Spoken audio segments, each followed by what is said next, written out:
Good morning, good morning, good morning, good morning, ladies and gentlemen. How are we doing this morning?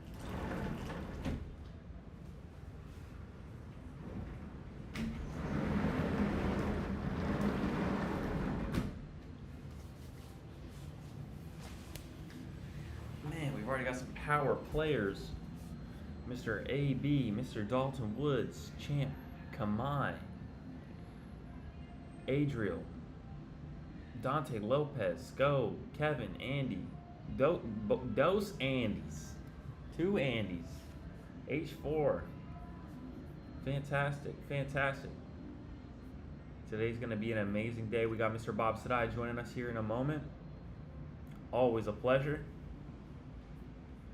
We're going to get the stage started.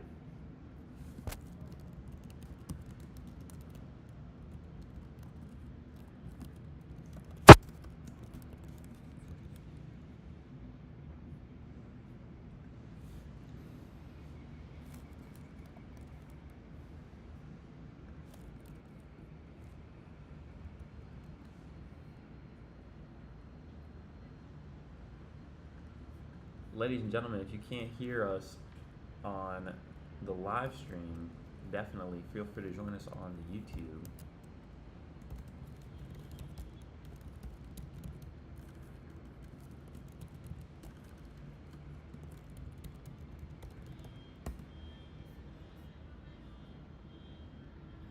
Good morning, good morning, good morning, good morning, ladies and gentlemen.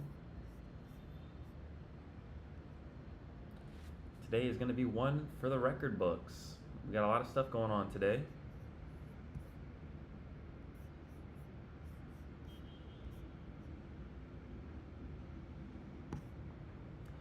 Definitely take advantage of this opportunity to invite somebody you think would benefit from joining us on today's call. Like John's saying, we need about 1,000 plus in here joining us every single day. If we can hit over 100 people in this live, we'll be very grateful. Good morning. What's up, man? How we doing? Fantastic, man. Fantastic. How are you? It's off to a start. Let me tell you, we're off to a start. It's always a happy day on Wednesday. There he is, the man, the myth, the legend, Mr. Bob Sadai. How are you doing today? Ooh, I'm doing phenomenal. How are you guys doing? Fantastic. Can you hear me? Yep. Awesome. Mr. Fazio, how are you doing, buddy? How we doing, Bob? I'm I'm already getting out the fire extinguisher for today. I'm already getting out the fire extinguisher. All right, let's see what you got. I'll tell you what I got. You tell me what you got. Oh man, just people penny pinching me, man. Just people constantly penny pinching me over tiny little things that are out of my control. You know, it's just crazy. You know, I mean, when I already offered the best service for the best price, I'm still getting penny pinched. You know what I mean? It's just crazy to me how some people like want to jump on a call because they always want to. Oh, hey, what's this $2.30 charge on my card for? I'm like, get the fuck out of here. Like, Yeah. it's just, you know, I'm just, you know, I really try to provide value and I really try to provide, you know, optimum value, man, and I'm really, you know, I just can't harp on it enough that I just, you know, that we're miles ahead beating the competition in price and service and, you know, what we're doing, and I just feel like even with all that, it's like people still want to like beat us up over stuff we can't even control when all we're trying to do is to help people. And I think it's like people, for some reason, they're like, it's like they're trying to hunt us down for like how we're secretly trying to take money from everybody. And it's like, I mean, I don't know what pile of gold they think I'm sleeping on at night, charging $97 a year, but but hey, man, you know, it's all good. It's all good, you know. That's some good gold you got going there, I guess. Hey man, yeah, I'm Duck McScrooge at this point, man. Let me tell you, I wake up and dive into a pool of Yeah. gold. Yeah. You know, Well, I but only got one word for you, my friend. what's that? Delegate. Get a No, VA, customer service. I am. You know, that's what Yeah. we're doing. Is the people, they know my face. You know what I mean, and they want to talk to me, and you know, even if they go to my people, even if they go to my team, you know what I mean. It's like it always comes at the end of the day. It's like it always comes back to me, because then they'll be like, I don't want to tell them the wrong thing. I don't want to mess something up, or upset Well, what happens somebody. if they mess it up? What happens if they say something wrong? What happens? It comes to me anyways. There you Because go. then the customer messages me and says, "Hey, what the fuck is?" You know what I mean? Like, so it's like, I don't know. I mean, they try to do their best. You know, my guy Jay does his best. Kevin does his best, and Yeah. but at the end of the day, it always comes back to me anyway. Because it's like, if they're not asking me the question, the customer comes back around and asks me the question. So honestly, Well, man, I gotta give a you shout gotta out to put up Drew. some you gotta put some firewalls up Yeah. so that you're not as accessible, my friend. I gotta give a shout out to Drew Vamin though, man. If it really wasn't for that guy, you know what I mean, helping me out here and there on things, you know, I mean, I'd be stressed out on a regular basis. Yeah. So Cool. that dude he's real G, man. Drew's a real G. A lot of you don't know, but he's really a heavy hitter when it comes to to his circle and stuff. So Cool beans. More power to him. Okay. So I've got 2 foreclosures that I gotta stop by Tuesday. So you got me beat there. You got me beat. You got me beat. You got me beat. I got to jump on 2 phone calls immediately after this to talk to the lenders, to show them, hey, we're real, that we've got a purchase contract and we need to stop these 2 foreclosures, and put some money in the pockets of the sellers as well. One of them wants to stay in the house. How would that work? Would you work on that, something like that, Dan or John? No. You buy the Um, house and they want to stay in the house. If they're in I foreclosure, think they're facing foreclosure, they're gonna do the same thing with me, so I wouldn't do it personally. I feel like Bob and I actually had a conversation with the seller that I had talked to Oh in Vegas. That was yeah. in pre-foreclosure. They were facing potential Yeah. pre-foreclosure, and me and Bob actually had a talk with them about that. They wanted to stay in the home. It's just that, for what sometimes you have to understand what is causing them. Um, Hmm.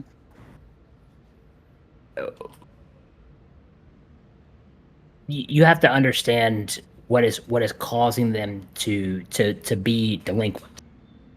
Is it an income issue, or is it I've racked myself up in payments too high kind of issue, and I'm trying to dig Yeah. myself out? And it's like, and a lot of times, man, I mean, listen, and this is going to sound super liberal, which I'm not, but I want to, so I want to clarify that.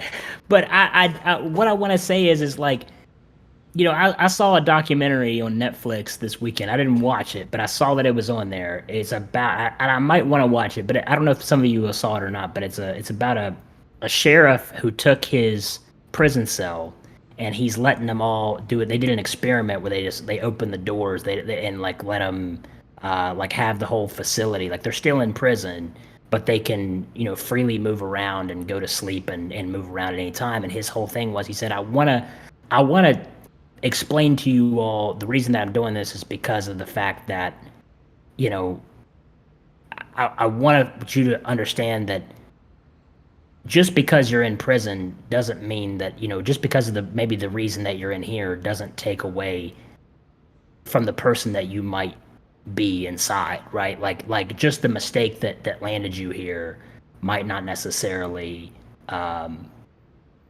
be your whole entire personality. And I'm not sure what locking you in a cage is gonna do much better than that. So we're gonna try this out and see how this works. Interesting. And so I feel like a lot of that for people in pre-foreclosures, those kind of situations, there's a lot of people who end up in prison, right? Because they do some really bad shit and they really need to be there. They really need to be in a cage. There's some people out there that really do need to be in a cage. But there's a lot of people out there who make one mistake in their life because they're trying to figure something out, or they're trying to do this, or they do that. There's a lot of stuff in my life that should have landed me in a jail cell or in a prison cell, and I just never got caught for whatever reason because God had other plans for me, and so I never ended up in that position. But it doesn't mean that I have not done like that. I'm so much of a better person than the other people who did get caught for the crimes that I've also committed in my life. Does that make sense? Like, Yeah. I don't feel like I'm a better person than that individual just because they got caught and put into handcuffs and maybe the cop decided to forgive me for whatever reason, or, maybe I just never even, got caught. So I think you have to look at the same thing with people who are delinquent on payments, who maybe have their vehicle being repossessed, maybe have are in a situation where they can't pay their rent, they're in pre-foreclosure. Listen, life happens, and right now life is really hard on a lot of people in America. Yeah, I was watching the PBD podcast the other day, and he had said he was driving around with his son, and he said his son saw the gas thing, and he said, "Dad, can I ask you a question?" He said, "Is $4 a gallon, is that high?" And he said, "Yeah, son, for most people that's high. That's a lot of money."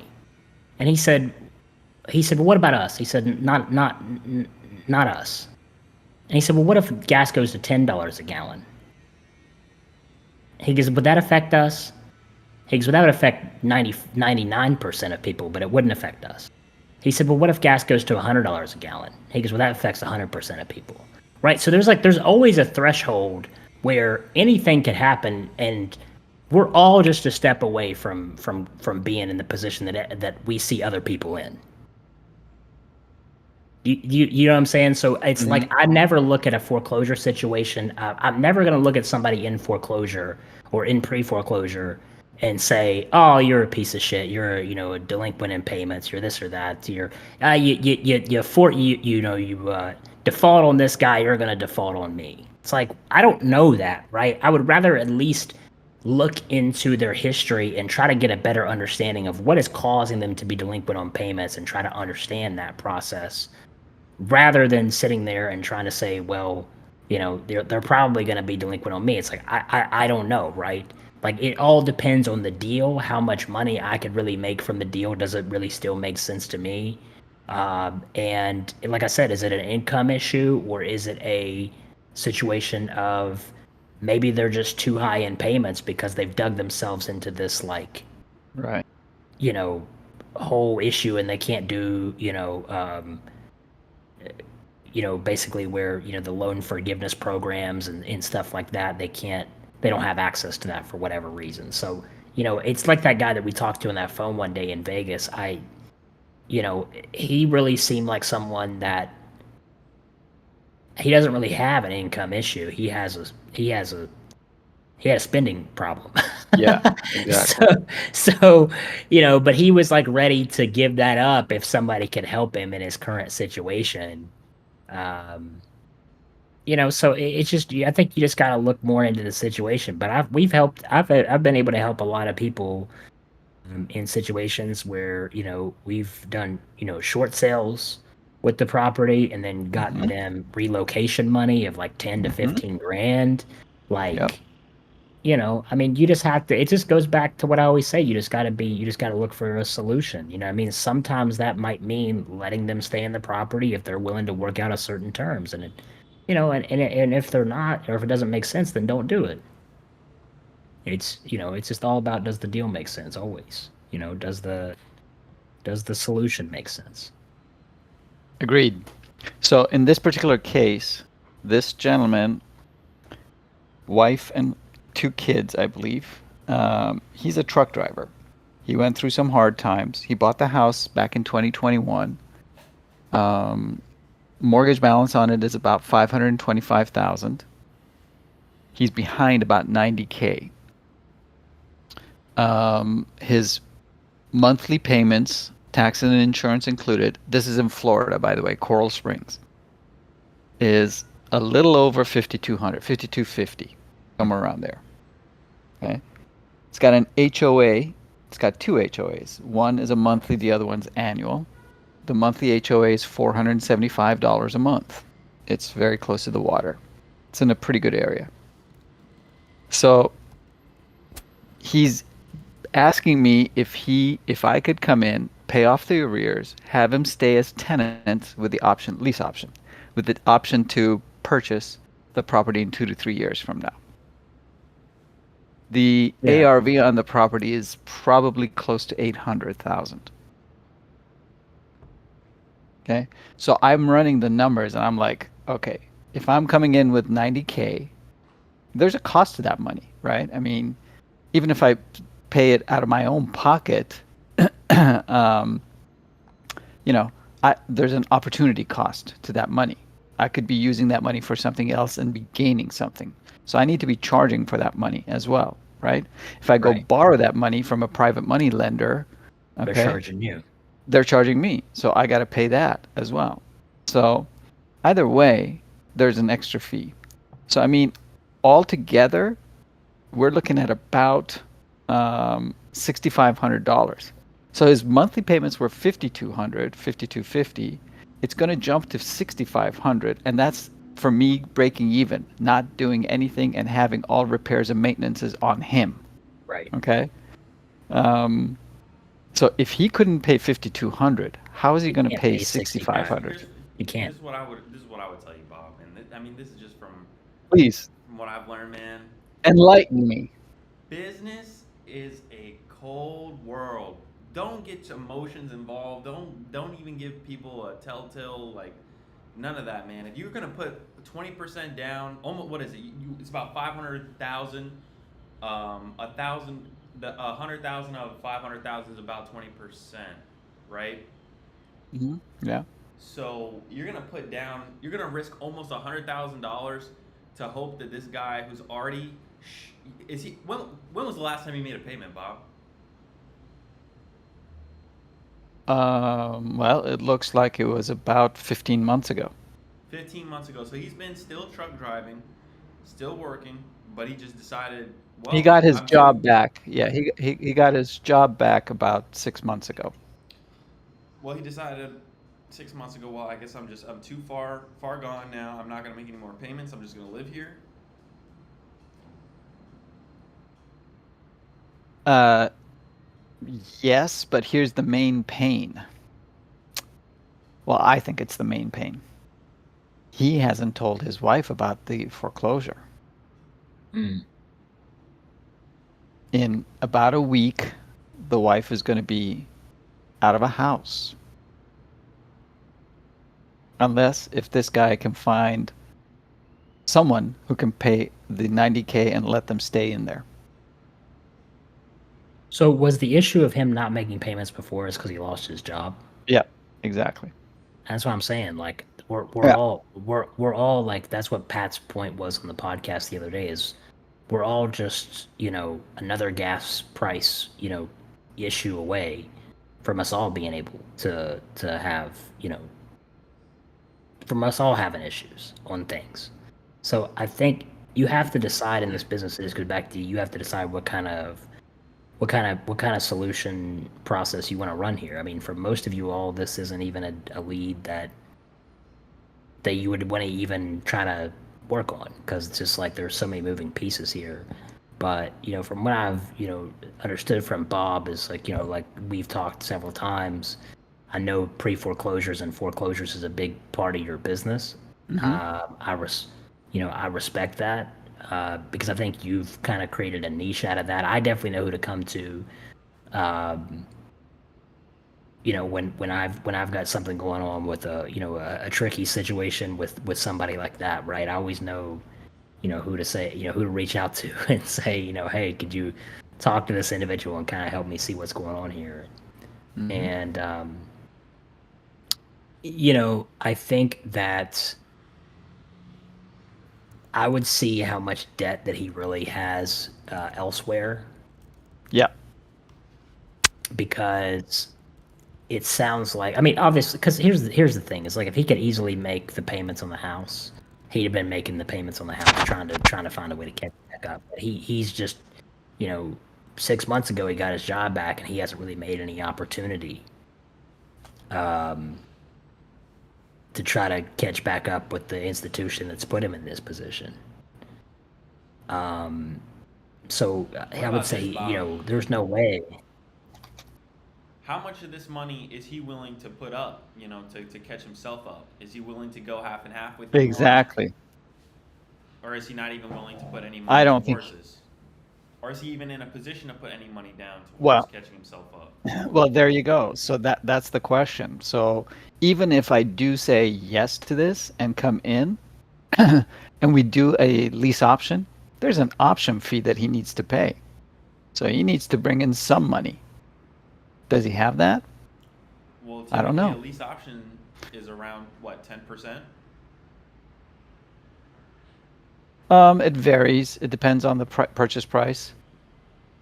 Matt was saying he doesn't want to It get could be 10%. anybody the deed of a property if they're coming in with that little skin in the game, right? So 10% of just evaluating at 500,000 is 50K. 100,000.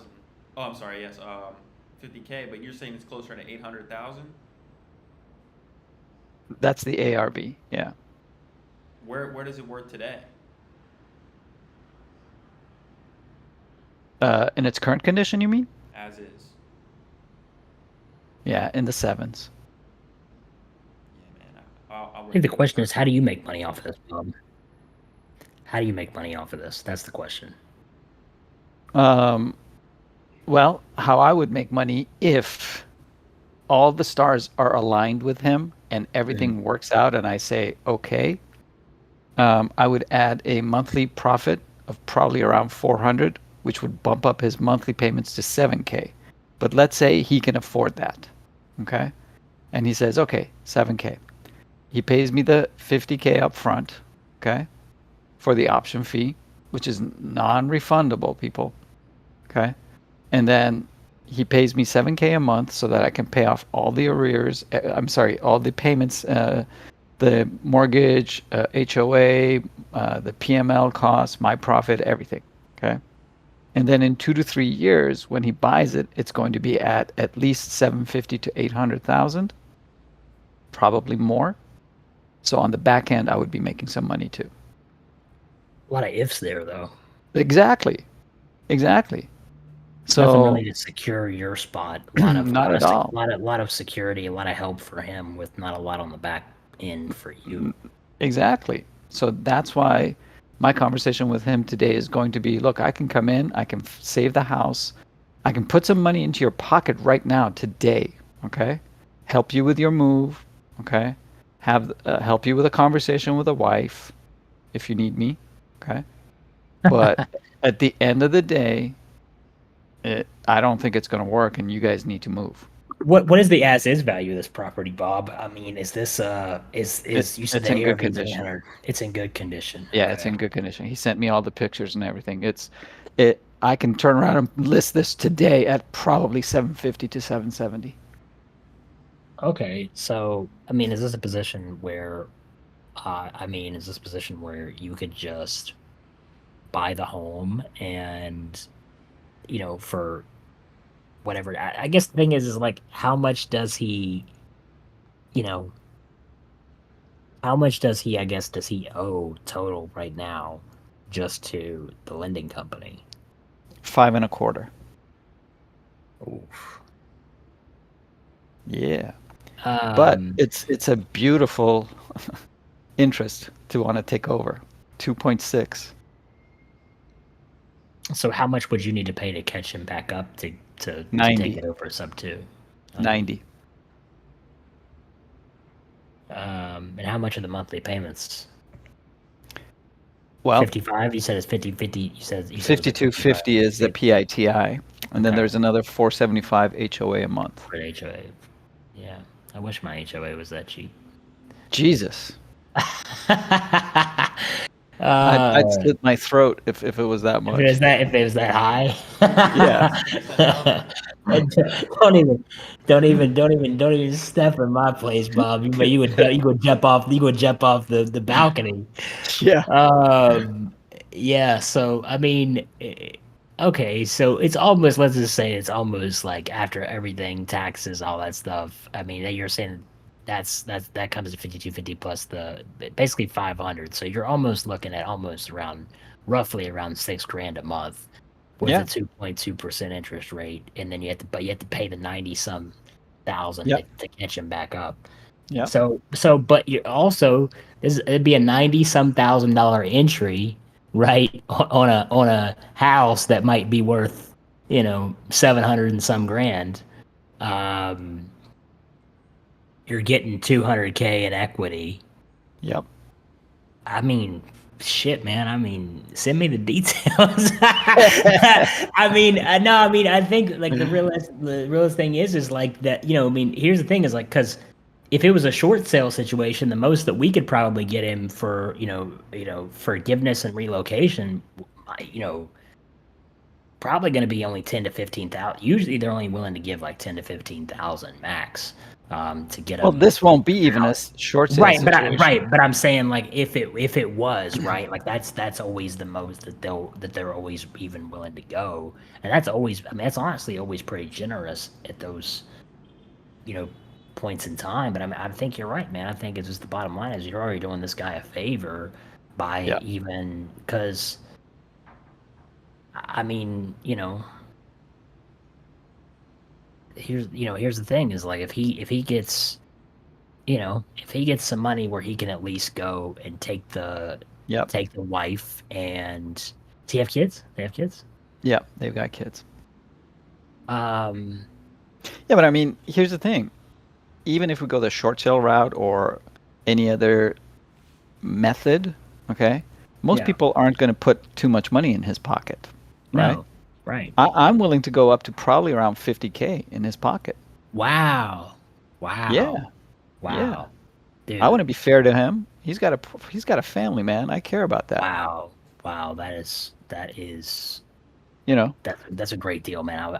If I were him, I would take that. Listen, I mean, the bottom line is his biggest hurdle is he might have just ended his marriage over this, but that's really not your fault. I can't do anything about that. Yeah, it's really not That's your not on fault. me. We can't do anything That's about not that on one. me.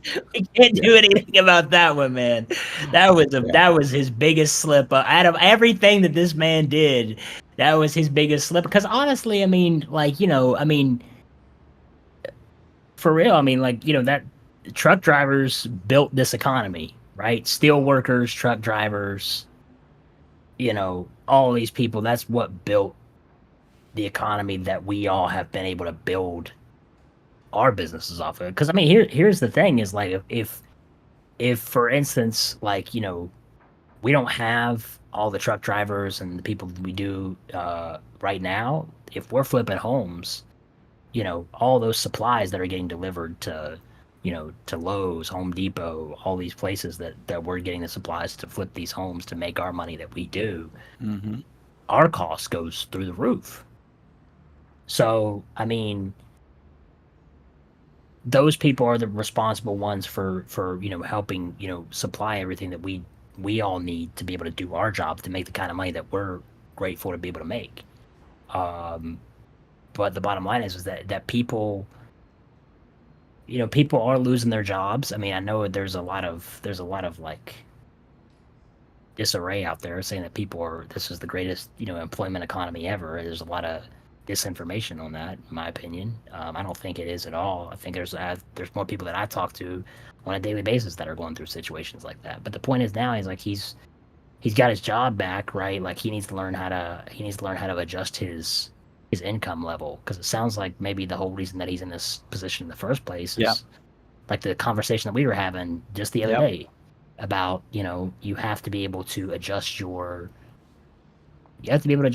spending level, right? And it's like, if you're stuck on a certain income level and you're not willing to go do more to go get more, then you're always going to be stuck at a certain spending level. So I think the biggest mistake that he made here, realistically, wasn't missing out on payments. It was it was really not telling his wife the truth. I mean, that's Yeah. the biggest mistake that he's made. I think that I personally can see in this whole entire thing. That's what I Um, said. The main that's pain, the in my that's the opinion, biggest is that. that's the Yeah. biggest one. So Yeah. I Finances you can honestly, figure out. Relationships? 100%. Hmm. Hmm. 100%. I mean, I think you're doing him a huge favor. What do you think, John? I mean, I think Bob's doing him a huge favor, offering him 50K in his pocket. I'd take that and run, man. But his whole problem is he doesn't want to run because he's more worried about the truth. Right? Appearances. Yeah. Yes. Yeah. But Yeah. and put Listen, him on a man, give him that I know 50K and put him on a Dave Ramsey episode. I know Give I him wouldn't give him get that away with Dave something Ramsey like that. You know podcast. what I'm saying? So I couldn't imagine. This guy, he's got kids.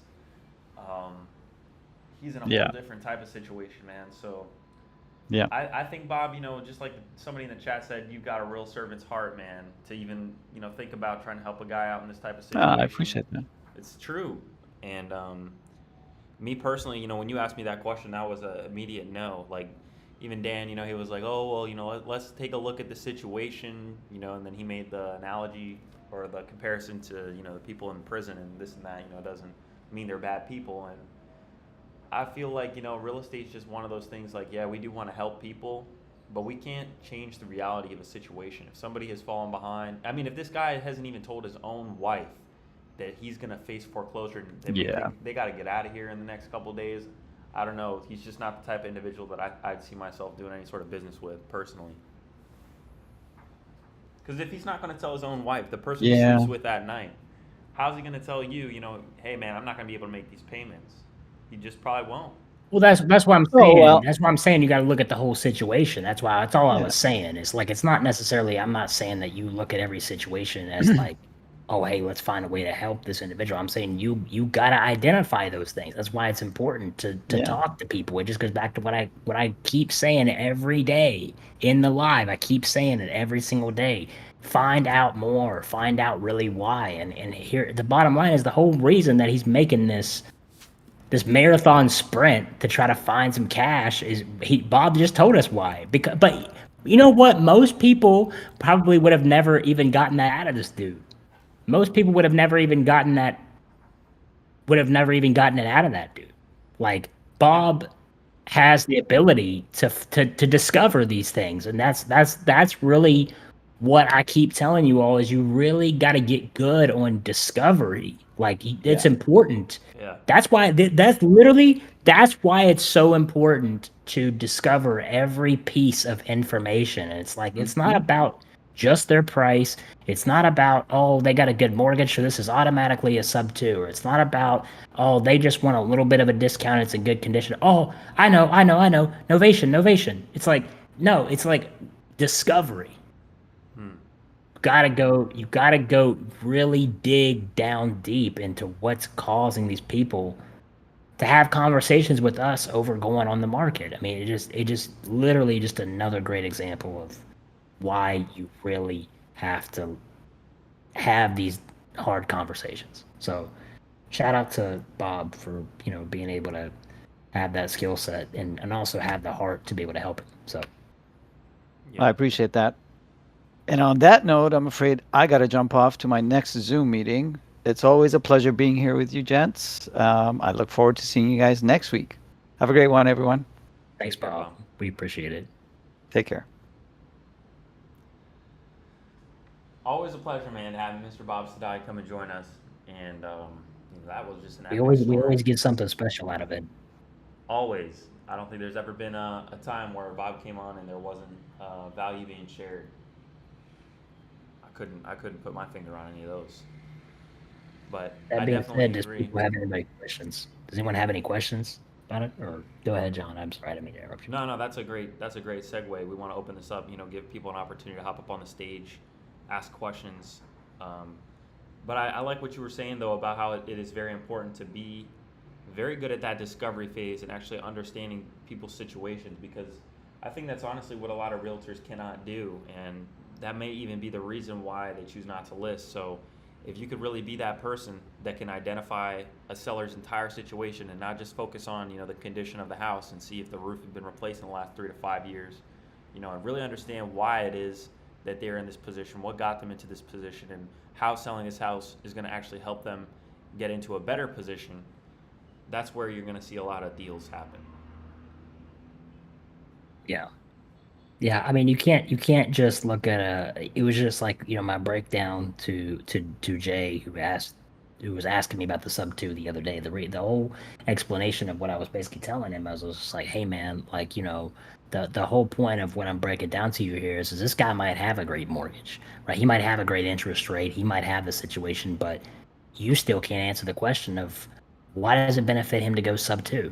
If you can't answer it, how does he go that way?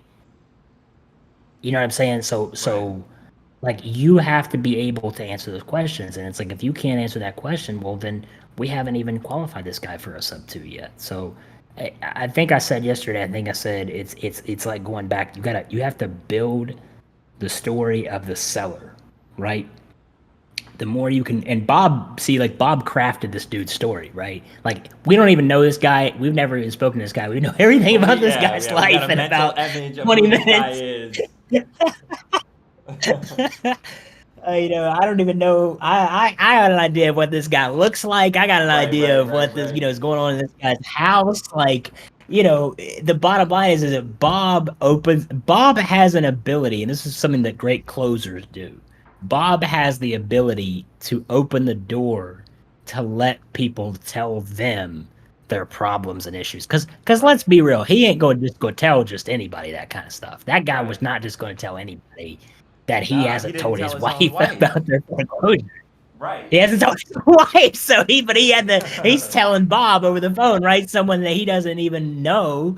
And he's sitting here having a conversation. Hey man, I'm in this predicament because here's the real situation, right? So whereas like most people would get on the phone with that guy, go over these little things, they would just automatically jump to sub 2. Right. And see, here's the thing is like if you go too raw into the conversation, right, with a even if it is the best option for them, if you don't have all those pain points that Bob just created in this guy to be able to explain how this thing solves all those pain points, then he might not even be able to accept what is best for him. Right. And that also, So that you brings have up to like go an ahead. interesting idea is that sometimes, especially when I was new, I thought that a closer was like a certain type of person, pretty aggressive on the phone. They just had all the right lines, they were slick. And, it's somebody like Bob, who really just listens, somebody that can give you the space to speak about what's going on, Yep. to talk about your situation. I want us to really, and that, not just us, but I want everyone to really redefine that mental image of what a closer looks like or is supposed to be, because you could see somebody like Bob making all sorts of deals happen, and then you see a totally different personality type like Dan making all sorts of deals happen. But the whole thing is that Bob himself is a closer, Dan himself is a closer, I am a closer, and we all close in different ways, but we still have that skill set of being able to let people open up over the phone, let them be heard. It's not us being aggressive and driving people to sign on the dotted line. It's allowing them to have the space to speak about their situation. From there, we qualify them. Well, what is it that we could do to help this person out of their situation? What options do they really have? And then at that point, if it's something that we don't personally specialize in, we lean on the community, we lean on our network, the people that we're already in proximity with, to work with those individuals that have those specific skill sets to get these deals done. Here, I think we got to change the narrative on the closing thing, and I think that what we got to change is I think a lot of the wrong thing is that a lot of people think a closer is someone who directs the conversation to get the answers that they want out of the person that they're on the phone with. When in reality, I think a real closer, especially in this business, is someone who listens to the person over the phone and lets them direct them to the solution that they can best provide to that individual. So just an example of that is like I'm not going to get on the phone with somebody and I really want to sell or finance or a sub 2 deal. I'm not going to get on the phone with somebody and say some magical words that's going to direct them to go with a sub 2 or a seller finance, right? Where in reality, what I'm going to do is I'm just going to see, first of all, hey, I'm just going to start the conversation. Are you interested in selling your house? Right? Are you Right. really interested in selling this property? And then I'm just going to I'm going to have throw in some open-ended questions, and then I'm going to let them tell me the story of what's going on in their situation, and then I'll let them direct me to get the best possible solution for them. So I'm really actually letting the other person on the phone direct the conversation. You're So just I'm following just that sitting there framework. like an equation. I'm Right. just plugging in the numbers on the equation, and then it's like when I present the equation back to them, because I go over each of the things that they just mentioned in the call, and I break each one down on how my solution solves each and every single one of these problems, it becomes a no-brainer at that point for them to say no, right? It becomes, or sorry, to them to say yes. They don't want to say no because of the fact that I just completely destroyed all these, you know, problems that are coming up with one solution. So I would really say that a closer is not someone who just manipulates and directs using psychological tricks to direct this Right. person on what to say to Right. get a certain answer out of them.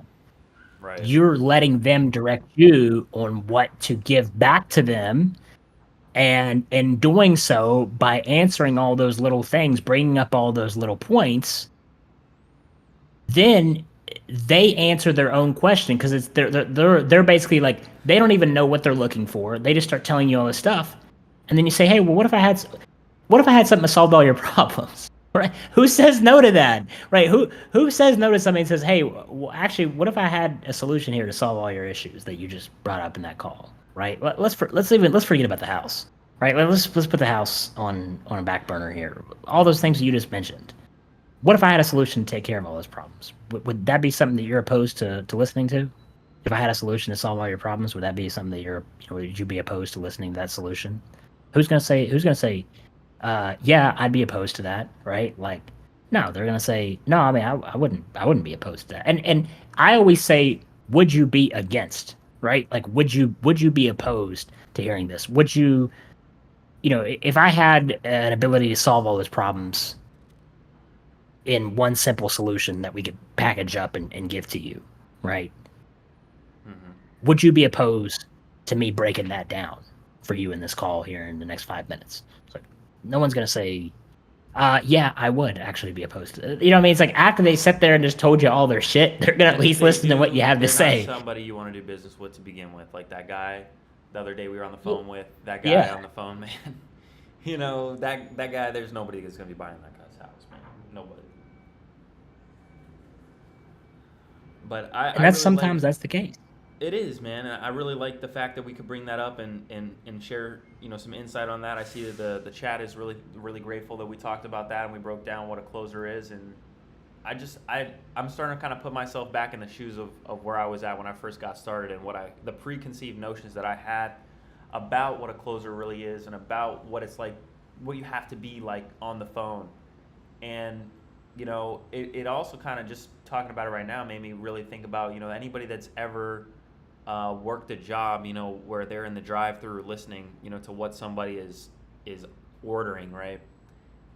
In a lot of ways, you could take a lot of skills from that, in the fact that you got to listen to what somebody is telling you, and then you kind of offer them things, right? Like, would you like fries with that? It's an upsell, right? But once you can actually listen to what they are telling you they want, then you have all these different options on your menu, right? Now you have the sub two, now you have the creative finance in terms of seller finance or maybe innovation, something like that. So there's a lot of different ways of really thinking about it. And I just hope that a lot of people don't overthink it. You can really simplify this. And I think Brent Daniels says it the best, man. It's just about having quality conversations with distressed property owners. That's it. How many quality conversations are you having with people that are willing to sell at a discount? And if you can get on the phone and not just talk to people that tell you no and click, and cold call people that say no and click, but have quality conversations, even if it doesn't mean they're ready to take action right now, for you to just go through the entire process, having those quality conversations with distressed property owners is what's going to get you more deals. I think overall, I think people just need to quit overcomplicating the sales. Quit reading the next greatest sales, you know, Bible. You Right. know, I mean, whatever that is. Quit watching, the breakdown analysis of how I became one of the CIA's top manipulators. You know what I mean? It's quit watching that Right. shit on YouTube. Quit fucking listening to the next manual. Quit listening to this person's skills. Like, just get on the phone and listen to You want to listen to something? Listen to your Listen to own problem. somebody's problems. Listen to somebody's problems. Get on the phone, ask them what's going on, and listen to their problems. If you want to listen to something, listen to distressed sellers tell you their problems. And if you're any kind of normal individual, you will be able to have some sort of sympathy or like relation. Oh, I used to tell guys who I used to train, I used to say, try to find something in everybody's situation that you can relate to. No matter what it is, I guarantee you there's something that you can relate to on each and every single person that you talk to on a daily basis. And It's I like think what makes us really all unique. Go ahead. I'm sorry. so. No, I like that. And what I think someone who's really good at doing that is finding like just even the smallest thing and building rapport off that Honestly. is Matt. Matt does that really, really well, guys. If Yes. you haven't already, go check out the YouTube channel where Matt goes and he calls the sellers live. He called Dan Seller. He called a few of our sellers, and I mean, just the way that Matt breaks it down on the phone, it immediately, like, there's something for him to connect with this guy on, and they're just happy to talk. They're just happy to talk, and being able to do that, like what Dan was saying, was finding that what you have in common with somebody in whatever situation they're in. I think that's very important. Quit being in the hunt for the check or the deal. Quit being in the hunt for how much money can I get out of this person that I have to pick up the phone and talk to when I don't even know anything about them. Get out of that mindset. Get out of that mindset. Just get on the phone and just ask some open-ended questions about this person's. And a lot of people are saying, what do I need? What are my qualifying questions? What script do I need to follow? And I'm like, get off the script. Like, the best thing that I ever did for myself was get off of a script. The only people that need to be following scripts are VAs and cold callers. Unless any of you want to be a VA or a cold caller, get off of a script. Like, the only people that I would ever put on a script is a VA or a cold caller, because it's just like I don't need them to be having full length conversations with people, because they're just there to generate leads, right? They're just there to get a yes in the room, right? They're just there to get more people who raise their hands in the room, right? They're just there to put a little net up to say, hey, this person raised their hand, they want to talk to you. But so you could think of it as like you're on the stage, right? And you got a crowd full of people, a room full of people. And, you know, as that crowd keeps getting bigger, eventually you gotta, if everybody's there to come talk to you, you eventually gotta put people up around the stage to limit those individuals in the crowd from coming up and talking to you. Who gets to come up and talk to you, right? But in the beginning, the crowd's not that big, so you want to talk to everybody. You, as the individual, just want to sit there, talk to everybody, treat everybody as a possible real conversation, and then you would be disqualifying them on your own. And then as the crowd gets bigger, then you put a few people below the stage to help you qualify the people that are allowed to come up and speak to you. And so that's how I've always kind of thought about, lead managers and stuff like that. But you all got to get off the script, quit thinking so hard about the perfect thing to say. There is no perfect thing to say. Everybody's situation is different. If you can just sit there and identify that this person is truly distressed and truly motivated people and distressed people will talk to people that they feel comfortable with. So if you want to learn anything, just learn how to make people feel comfortable. I think that's the biggest skill set you can build over anything. Not even just not a manipulation or a psychological tactic or whatever. Like, think about how you talk to your friends. Think about how you talk to, your spouse or your girlfriend or your boyfriend or whoever it is, or your mom or your dad. Think about how comfortable you are, right, in those conversations. Try to reach that level of comfort with people on the phone. And because if you can be comfortable, they'll be comfortable. But if you're uptight on the phone, the person that you're talking to is going to be uptight on the phone, right? No one's going to be sit there and have a fluid conversation with someone that's shooting them questions over on a piece of paper. It's just never going to happen. I'm not. I know for a fact when people call me, I know immediately when they're reading off of a script, and I'm always an asshole to them. If you call me and you read off a script to me, I'm not going to be nice to you because I hate that shit. And I would like to just tell most of those people call me, get off the script, just talk to me. Right.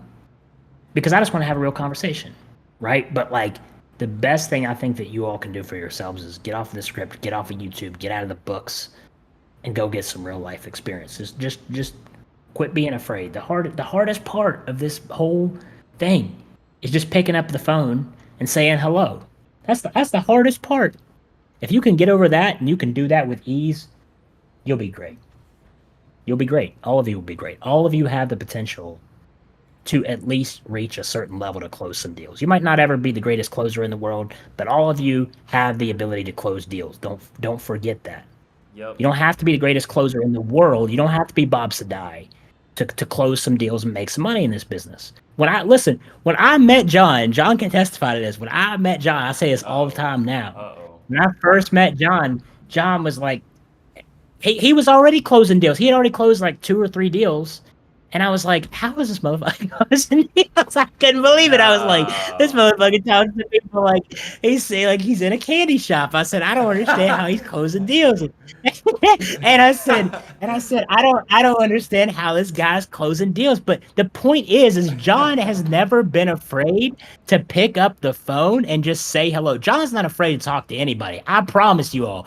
Dude came here and lived with me for a month. He ain't afraid to talk. This motherfucker talks to That's true. everybody he's around. Somebody passes by, he says, hey man, I really like those shoes. He doesn't give a fuck if they think it's weird or out of pocket or what. He's going to tell them, right? And the bottom line is he tells enough people that he's going to have a meaningful conversation with somebody at the end of the day and probably get something out of it. John has never been afraid to pick up the phone and have conversations with people. And since that time, when I first heard him ever speak on the phone, which is like a year and a half ago now. That'd be like 2 years. Since then, yeah, almost, yeah. Since that time, though, It's crazy. John has gotten so much better. He's gotten so much better at talking to people on the phone. And it all had to do with the fact that he just picking up the phone and talking to people. I totally forgot about that, man. When you said that, I sounded like I was in the candy store. It's true, man. I used to really be like ecstatic, like too happy on the phone to talk to somebody. And now it's much more of just a fluid conversation, like Dan's saying. I can just talk to people, and that's why I think Brent really talks about it, is like after you have 1,000 conversations with homeowners, that's like when the switch flips, and you start to be able to feel more comfortable talking to people about pretty much anything. But that's what I was trying to tie this into yesterday. It was like, I don't know where everybody's at in their life, but like you gotta really build that skill of being able to talk to people and handle rejection, like very, very serious. Like, because if you don't, bro, you ain't really gonna get anywhere with anything, man. Like, you ain't gonna get anything you really want if you are too scared to ask. You know what I'm saying? And that goes not only for business, man. That goes for your relationship. That goes for whatever you want. Like, you gotta have enough in you to ask. And if you don't, and hey, you gotta also be able to accept no, right? Because no doesn't always mean never, just might mean not right now. So you gotta also not only be able to ask one time, you gotta be able to follow up. That's so important, follow up. You just never know what's gonna happen in somebody's life. You never know what type of opportunity you're gonna get presented, But if you're there, you're gonna get the opportunity. You know what I'm saying? Whereas somebody else might not. So that goes with everything in your life, ladies and gentlemen. Stay consistent and follow through. So,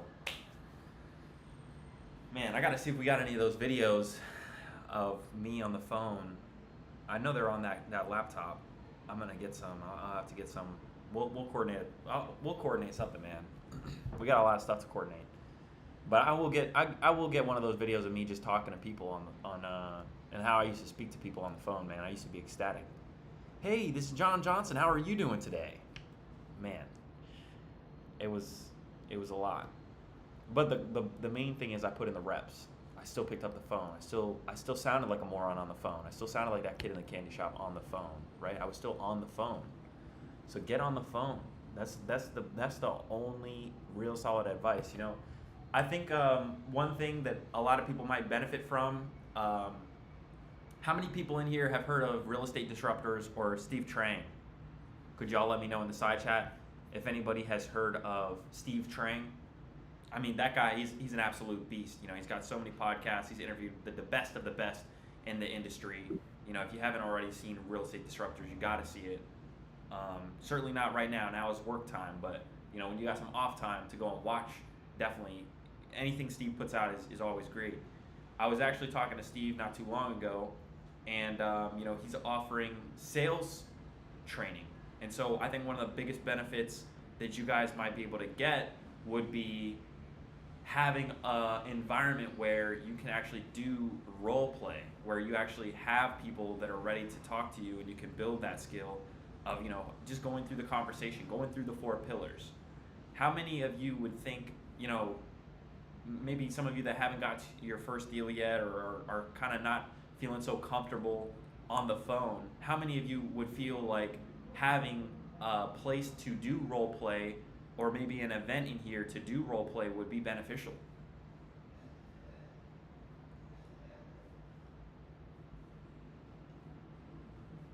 Yeah, we need to do more of that.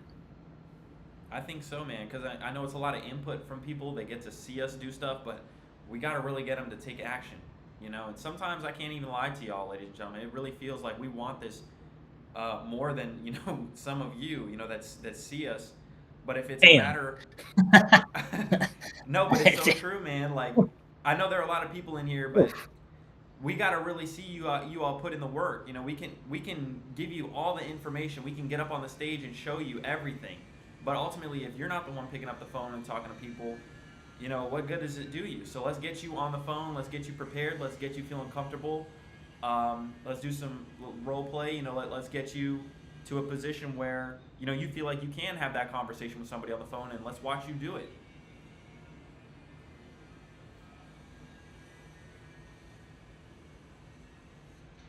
Maybe we should just have a. Maybe we should just make the workplace a place where people can just go in and role play or make calls with each other.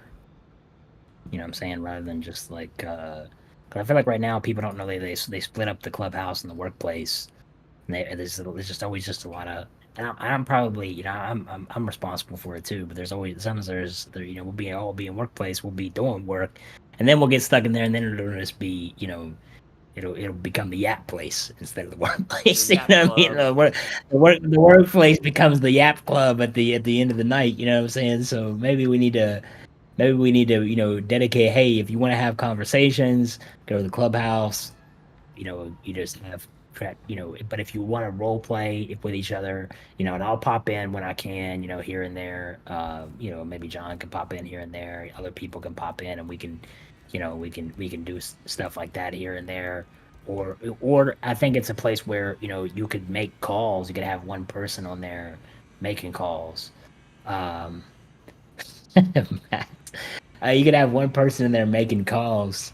You know, and somebody else, you know, helping that individual. You know what I mean? Kind of, you know, talking in their ear, telling them, you know, what to say. That's always sometimes that's a big help. You know what I'm saying? Like ask them this, like say bring this up. You know, because there are certain things that we might think of or somebody else might think of that you might not think of, and then if you guys want a JV or whatever, you guys can JV. You know what I'm saying? Like if that person's like, hey man, I got a buyer, I got a buyer tomorrow. You know, I got a buyer on this or that. Like let's link up and JV. You know, I mean, if they help them tell them what to do, and you know, then they have a buyer, and then next thing you know, you didn't just have somebody help you lock up a deal, but you got somebody that's also going to help you sell the deal. Right. So you know, that's really what the workplace I think should be. So let's all try to keep that. Let's try to keep that, you know, that separated there. Um, Well, try to keep the yapping level down. You know, keep the yapping in the clubhouse, man. Go to the club if you want to yap. Let's get some work done in the if you workplace. want to yap around, yeah. Well, I don't know about you all, but I'm grateful. I'm excited to get the day started today. Ladies and gentlemen, this is the #1 most valuable real estate community in existence. And I mean that. I say that every day because I really believe it. Please, please, please invite somebody you think would actually benefit from being in proximity with us. We only had about 50 people join us today. We really want to see this room get maxed out. You know, if I could see 200 people that were joining every single day, I don't know how I would feel. I know that it would feel amazing. So let's get some more people to join us. John is absolutely correct. We gotta get a meetup going here soon. But with that being said, y'all, I hope that you have a fantastic rest of your day. Dan, are you going to be doing some dials later today? Well, yeah. I don't know if Dante will be there, but I'll be there.